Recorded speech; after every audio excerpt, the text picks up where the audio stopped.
court states. Let me get your reaction. A federal judge in Los Angeles temporarily blocked ICE raids in Southern California, saying that federal agents cannot target people without reasonable suspicion and using factors like skin color, the language that people speak. Will you comply with the judge's order? Absolutely, but we've never done that. We've never done that. What we have always done is built a case and done investigative work in who we go after and who we target. And so this judge is ridiculous in the fact that he put forward a decision like this. We will appeal it and we will win it, because over and over again, when our ICE officers are out there getting the worst of the worst off of our streets, they're using the investigative backgrounds and information that they have from either criminal records or what they have for charges, or individuals who are breaking our federal laws that need to be brought to justice. Madam Secretary, Tom Homan, the White House border czar, said as much this week. He told Fox News that physical appearance was a factor in detaining individuals. What do you say to those who hear that and say that is racial profiling? The facts of how we do our investigations and our casework and what ICE officers are doing today is they're going out there and building a case just like other law enforcement officers do. They're going out there and doing the investigative work, gathering the information to decide how we're going to run our ops and how we're going to target individuals. And overwhelmingly, people have heard the president say over and over again about how important it is that we continue to go after the worst of the worst. This week has been a nonstop humiliation for Donald Trump and everyone in his administration.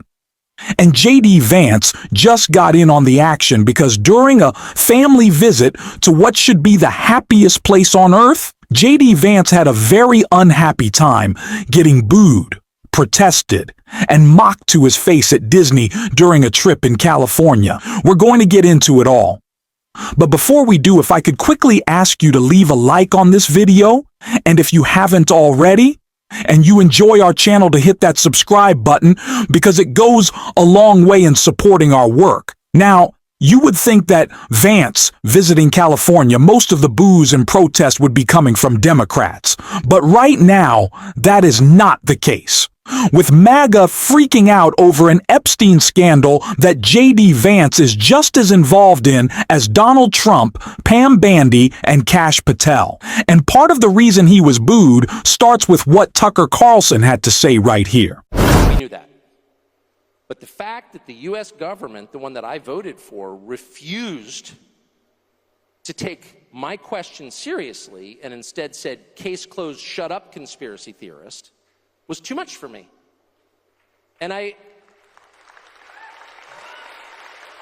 don't think the rest of us should be satisfied with that. And by the way, let me just... Now, of course, Tucker is not the only one in MAGA demanding answers, and they should come from JD with tweets like this. What possible interest would the U.S. government have in keeping Epstein's client secret? Oh, and this video on Theo Vaughn's podcast. Seriously, we need to release the Epstein list.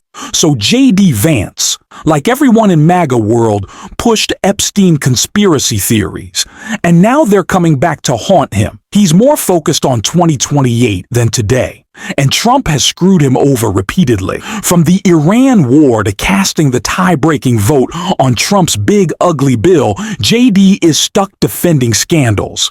He keeps throwing red meat to the base to stay relevant, as we saw last time he was in California. This clip is right here. I would absolutely say that Gavin Newsom is endangering law enforcement. The law enforcement officials themselves tell me as much, that when they go out, let's say you have a Border Patrol official who needs to go out and arrest somebody, maybe a violent criminal who's also an illegal alien. When that Border Patrol agent goes out to do their job, they said within 15 minutes of them trying to do their job, they have protesters, sometimes violent protesters, who are in their face, obstructing them, preventing them from doing their job, and endangering their lives. Why do they have that? Because those people have been egged on by local officials. Gavin Newsom and Karen Bass, by treating this city as a sanctuary city, have basically said that it is open season on federal law enforcement. They have treated Border Patrol and border enforcement as somehow an illegitimate force instead of what they are, which is the American people's law enforcement trying to enforce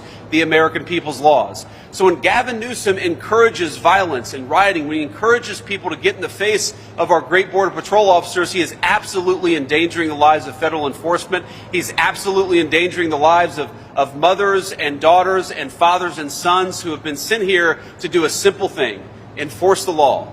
And thank God they're willing to do it despite the fact that the local leadership of this community has made it harder on them and has in fact endangered their lives as they go about to do their important work.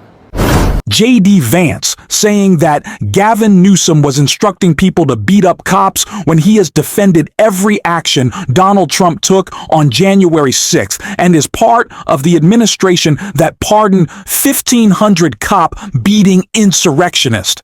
Does this not sound ridiculous to anyone else? Of course, it's hypocrisy from J.D. Vance. But what else have we come to expect from this slimy guy? It's no shock. It's no shock to any of us, which is why Gavin Newsom has started hitting back at JD for a whole host of reasons, but of course, his trip to Disney, which ultimately backfired on him, as we can see right here. Gavin Newsom wrote on Twitter, "Jay is back in California. He won't take this time to debate and defend gutting Medicaid systems, taking away kids' school meals, militarizing America's streets, or adding trillions to the debt. Instead, he's off to Disneyland, probably to detain Mickey Mouse." At this rate, Governor Nuome's press office also clapped back at a pic of Vance, writing, "35% of Anaheim's residents are immigrants. Disneyland doesn't run without them. Enjoy their labor, J.D. Vance." But of course, the real pain and hardship for Vance came from the hundreds who turned out to protest his family vacation to Disney.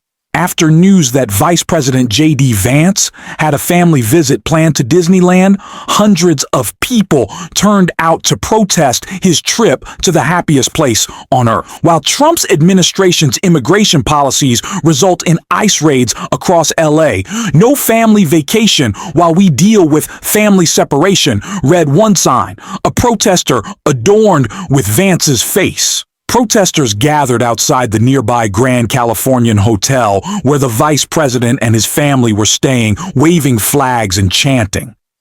"I would tell Vance to go home." One protester told Fox 11, "Get the hell out of here. We don't want him."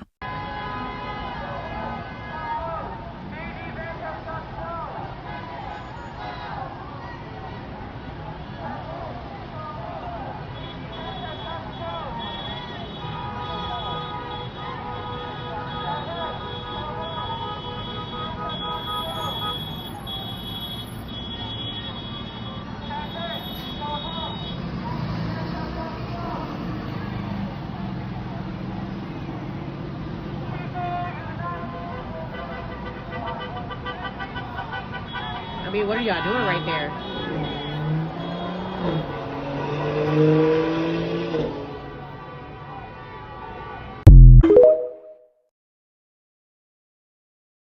Just incredibly delicious stuff. I completely agree. While families are being separated by J.D. Vance and an administration without empathy, why does he get to enjoy his vacation and photo ops?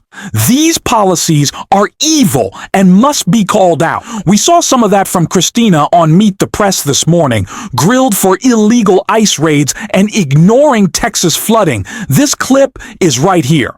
Just very quickly, I mean, disasters often cost millions, if not billions of dollars. You've acknowledged there is this policy you implemented to sign off on contracts that exceed $100,000. Why add extra red tape when there is a crisis of this magnitude? It's not extra red tape. It's making sure everything is getting to my level and that it's immediately responded to. This was not slowed down at all. In fact, it was much more responsive. If you remember, I was there. I was standing right there long before this report ever came out, and people were asking and we were granting permission in real time. So the false reporting has been something that is inappropriate, and it's something that I think we need to clear up, and that this response was by far the best response we've seen out of FEMA, the best response we've seen out of the federal government in many, many years, and certainly much better than what we saw under Joe Biden. Thank you for being here after a remarkably busy week. I did have an opportunity to speak with President Trump by phone. He did praise your response to the floods in Texas. There are obviously a lot of questions, though, so I want to talk to you about some of those, including about a rule that you recently implemented. It reportedly requires that every FEMA contract, every grant over $100,000 be personally approved by you. Now, officials within the agency have told multiple news outlets that the policy led to a slower deployment of some FEMA resources, including urban search and rescue crews. So let me just ask you, did your policy delay some of the critical response resources on the ground in Texas? You know, those claims are absolutely false. Within just an hour or two after the flooding, we had resources from the Department of Homeland Security there helping those individuals in Texas. It was a heartbreaking scene, and I think it's been well covered about what the Coast Guard did, how they were deployed immediately and helped rescue so many individuals from those floodwaters. And we had Border Patrol down there with their tactical teams, and FEMA was there just within a few hours as well. So those claims are false. They're from people who won't put their name behind those claims.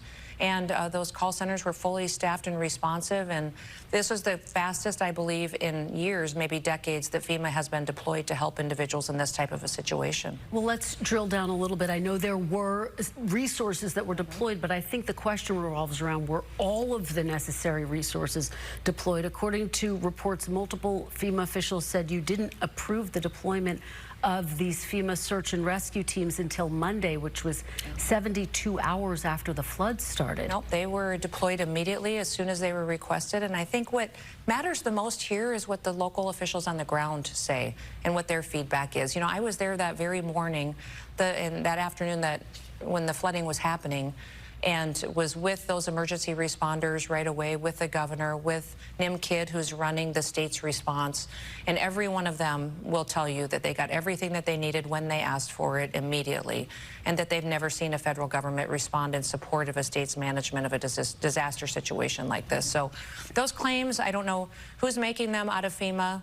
And because FEMA has been incredibly responsive, we've had over 700 different employees engaged right in Texas, and as soon as that disaster request was put in, forwarded to the White House and approved within hours. Well, when was the request put in, and when did you approve it? And is this accurate that there's this $100,000 sign-off that you the have to do? $100,000 sign-off is for every contract that goes through the Department of Homeland Security. So you did implement that's that policy. It's an accountability on contracts that go forward, but there was no break in contracts. Those contracts were approved as soon as they were in front of me, and FEMA knew they were fully to deploy the instant that the local officials asked for the request. When did you get the request for these search and rescue teams and other resources? They were immediately responded. What yes, day? And though? everyone Because will tell you. According to reports, they didn't arrive until the governor until will say, well, this is what I think is really unfortunate, is that we have a situation where so many individuals are playing politics with what happened to Texas.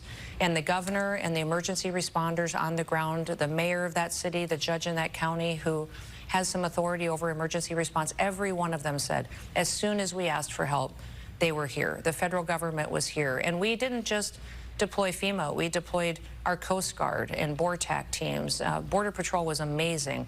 Every single agency that we had was there helping as many individuals as we possibly could. And that's what I think is remarkable. It's a very different response, I think, from the federal government we've ever seen in a disaster like this, because I do want to talk big picture in just a moment, but the New York Times is reporting that thousands of calls from flood victims to FEMA call centers went unanswered in the middle of this ongoing disaster because you didn't renew contracts to keep call center staff in place until nearly 1 week after the floods.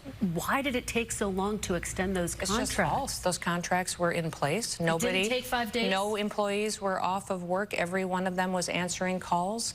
So false reporting, fake news, and it's discouraging. It's discouraging that during this time when we have such a loss of life and so many people's lives have turned upside down, that people are playing politics with this because the response time was immediate. And if you talk to anyone in Texas that was there, that was a part of this operation, they would say the federal government and President Trump immediately responded. Just to be very clear, on July 7th, 15.9% of calls were answered. I mean, does that concern you that only 15% of calls were answered? These are people in a desperate state. FEMA, often the first call that they make, only 15% were answered on July 7th, several days after the floods. These contracts were in place and those people were in those call centers and they were picking up the phone and answering these calls from these individuals. So that report needs to be validified. I'm not certain it's accurate, and I'm not sure where it came from. And the individuals who are giving you information out of FEMA, I'd love to have them put their names behind it, because the anonymous attacks to politicize this situation is completely wrong. I care. These emergencies need. No one in this administration has any level of competency. I do not know if you saw the video of, I think, Pete Hegseth was at Turning Point USA. It was some conservative conference with, sparkles going off in front of him and the hype sound and, pumping the first. And that's what is. Therefore, this is a TV presidency and we are getting TV presidency result from it. Especially because it's Fox TV's presidency, which is just a lot worse. Even thought it's sometimes hard to imagine how it could get that way. But we are going to continue to call out this administration. Thanks for watching this video, and if you stuck around at the end, you can drop the blue heart in the comments. And until next time, I will see you soon.